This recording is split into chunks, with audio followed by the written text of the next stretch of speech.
Եվ Իրանը ի սկզբանե 44 օրյա պատերազմից ի վեր Արաքսյան միջանցքը եւ այսպես կոչված Կովկասյան միջանցքը դիտարկում էր որպես մեկ ընդհանուր համալիր։ Բայց թե առաջինը, թե երկրորդը չարժանացան անհրաժեշտ ուրեմն ուշադրության Երևանի կողմից, ինչի վառ դրսևորումն է նաև Փաշինյանի այդ վերջին հոդվածը Armenpress-ում հրապարակված, որտեղ որևէ հիշատակում չկա Իրանի դերակատարության մասին։ Իսկ հիմա, երբ որ Արարատ Միրզոյանը այս հայտարարությունը անում է Մեղրիով անցնող երկաթուղու Նախիջևանի տարածքով մեր երկրի տարբեր մասերը կապող երկաթուղու մասին եւ այլն, ինչ որ պարզեցված ընթացակարգով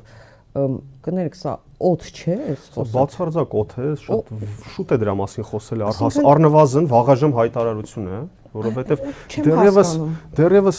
դեռևս այդ լոգիստիկ ռազմավարությունը չորոշված, թե որ ճանապարհով է գնալու, թե ի վերջո հյուսիս-հարավ, թե արևելք-արևմուտք, դեռևս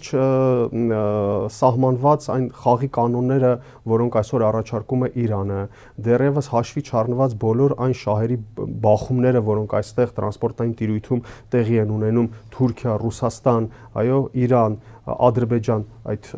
հարաբերություններում խոսել հարցի տեխնիկական կողմից առնվազն անլուրջ է։ Եվ սա ներողություն, սա արտաքին գործերի նախարարի արվելիք հայտարարություն չէ։